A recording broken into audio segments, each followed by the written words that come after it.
Hello, আসসালামু আলাইকুম guys. আপনারা সবাই কেমন আছেন? আমি আলহামদুলিল্লাহ ভালো আছি। আমি ঘর থেকে বেরোচ্ছি। আমি এখন রান্না করব, রান্না করে যাবো আর কি। ঘর থেকে অনেক কিছু নিছি রান্নাঘরে, আনাজপাতি, তারপরে চাউল টাউল, মানে যাবতীয় যা লাগে রান্না করতে সবগুলা নিছি। তাই এখন আমি রান্না করব। একটু বেলা করে উঠছি।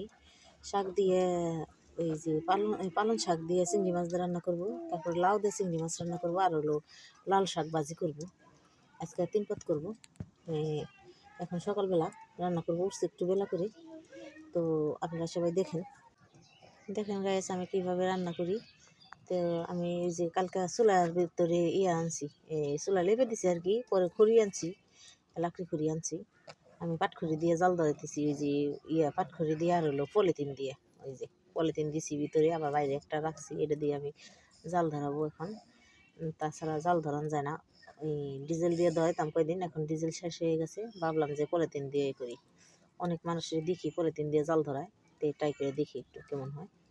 তো এই পলিথিন দিয়ে আমি জাল ধরাচ্ছি। দেখেন গাইস পলিথিন দিয়ে কীভাবে জাল ধরে, পরে তো দেখি আমি ভালোই মজা পেলাম জাল ধরাইয়া। তো এখন এই যে আমি জাল ধরে গেছে, ভাতের পাতিল বসাই দিলাম।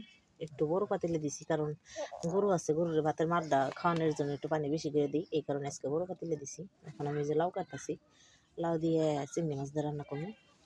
লাউ যে আমি চুলতাছি, চুলে তো করে কাটবো, কেটে এই যে রাখবো আমি এখন বালতিতে। এই যে ঠান্ডার মধ্যে কাটতে কাটতে অনেক শীত লাগতেছে, তো জানি না কখন কাটা হইব। শীতে তো আমার চাপা চাপা লেগে আসছে। আবার শাক দিতেছি, এই যে কল থেকে শাক দিতেছি, কলের থেকে, কারণ মোটরের পানি অনেক ঠান্ডা, মাইটেলের পানি অনেক ঠান্ডা, এই কারণে কল থেকে দিলাম। এই যে মরিচ শাকে দিব, তো শাক রান্না করবো দেখে মরিচ অনেকগুলো দিব। শাকে মরিচ লাগে অনেক বেশি। মহিলারা মানুষরা রান্না করে, মহিলা মানুষ জানে শাকে সবসময় মরিচ বেশি লাগে। পুরুষ মানুষ রান্না করে কীভাবে সেটা বলতে পারবো না। বটিটা ধুয়ে নিই, ময়লা থাকলে পারে, আবার ভালো কিসকিস করবো, কারণ শাকের ভিতরে বালুর সাথে আরই। এই যে কাটছি আমি, এখন আমি একটু লবণ দিয়ে দিলাম। এই নিচে লবণ দিলে আর কি হয়, এই যে শাকটা উইনা যায় তাড়াতাড়ি, ভালো হয়। এই যে আমি লাল শাক ভাজি করব। তো দেখেন আপনারা, লাল শাক দিয়ে উঠাইছি, উঠাইয়া পরে এখানে আমি পাতিলে দিতেছি। এই পাতিলে রান্না করব, এক পাতিলে আজকে সব রান্না করবো। এই যে শাক আমার প্রায় অর্ধেক অর্ধেক হওয়ার শেষের দিকে, এই যে ধোঁয়া উঠতেছে পাতিলের থেকে, এই কারণে ভালো করে স্পষ্টভাবে বোঝা যাচ্ছে না। এই যে আমি রসুন ছেঁচতেছি কড়াইয়ের ভিতরে, এই শাক বাগার দিব। এই যে পাতিল একটু হয়ে গেছে, কালো কালো হয়ে গেছে। তো জালটা বেশি ধরার কারণে তেল দিয়ে দিলাম। এই যে আমি রসুন দিয়ে দিলাম, বাগার দিব শাকটা, গোটা শাক রান্না করতেছি আর কি। এই যে কাফা দিয়ে গুটবো, ওই যে নারকেলের যে থাকে কাফা বলে, অনেকে বলে অরুণ বলে, কাপা বলে, যে যেটা বলে আর কি। এই যে আমি বাগার দিয়ে দিলাম, এই যে তেলের উপরে দিয়ে দিছি। এখন আমি এই অরুণ দিয়েও লাড়বো, চামচ দিয়েও লাড়বো, দুটো দিয়ে লাড়াচাড়া করবো। কারণ অরুণ দিয়ে লাড়লে ওই চামচ দাগে ফার্স্টে লাইরে মিক্স করে নিই, পরে অরুণ দিয়ে আমি গুটবো আর কি। পরে বাইরেতে বাইরেতে এটা লেথা ফেতা হয়ে যাবো, একবারে মেহেন্দি বাটার মতো হয়ে যাবো। এই যে আমি ঘুরতেছি, আর এই যে এখানে আমি আজরাই নিতেছি, কারণ কালিয়ালা পাতিল ঘরে নিব না, এই কারণেই রান্নাঘর পরে হয়ে যায়। এই যে আবার ফিরে পেঁয়াজ মিচ দিতেছি, আমি রান্না করব, লাউ রান্না করব, এই কারণে। তো জালটা বেশি জ্বলে গেছে, তো সিলভারের পাতিল কালারটা কেমন জানি হয়েছে। দিয়ে দিলাম লবণ, তার সাথে একটু দিয়ে দেবো হলুদ, কারণ লাউয়ের ভিতরে মরিচের গুঁড়া দেবো না আমি, তাছাড়া খাওয়ান যাবো না, মজা হইব না। তো খালি কাঁচামরিচ, হলুদ, লবণ, ব্যাস, আর কিছু দেবো না। আর এই যে চিংড়ি মাছটা আগে দিয়ে নিলাম, কষাই নিব ভালোভাবে, নাড়াচাড়া করে। ছোটো ছোটো চিংড়ি মাছ আনছি আমি। বড় চিংড়ি মাছ আনলে নারকেল দিয়ে রান্না করি, অথবা পেঁয়াজ দেবো না করি। আর ছোটো চিংড়ি মাছ আনলে আমি এমনি সবসময় লাউ দিয়ে রান্না করি, অথবা শাক দিয়ে রান্না করি।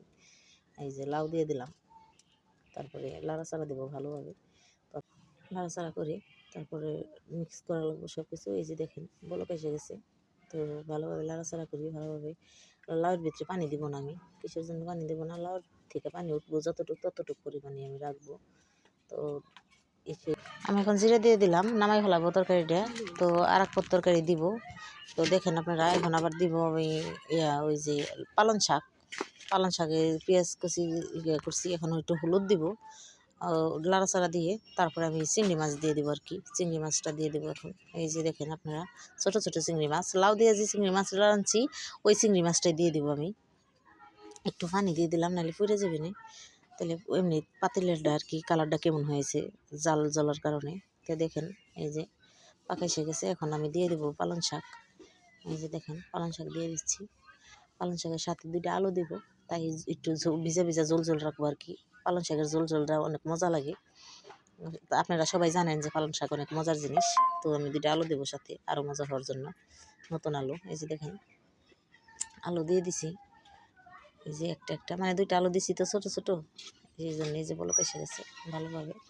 তো পালং শাক হইতে বেশি সময় লাগে না, এই যে হয়ে গেছে প্রায়, কারণ পালং শাক হইতে বেশি টাইম লাগে না, এই ধোয়ার সাথে সাথেই হয়ে যায় প্রায়। এই যে আলু সিদ্ধ হয়ে গেছে, একটা আমি দেখলাম টিভি দিয়ে চামচ দিয়ে। এই যখন আমি নামাইয়ে নিব তরকারিটা, কড়ার ভিতরে আজরাইতেছি, কারণ একটার ভিতরে আমি কালি ভরাইছি, সবটার ভিতরে ভরাবো না।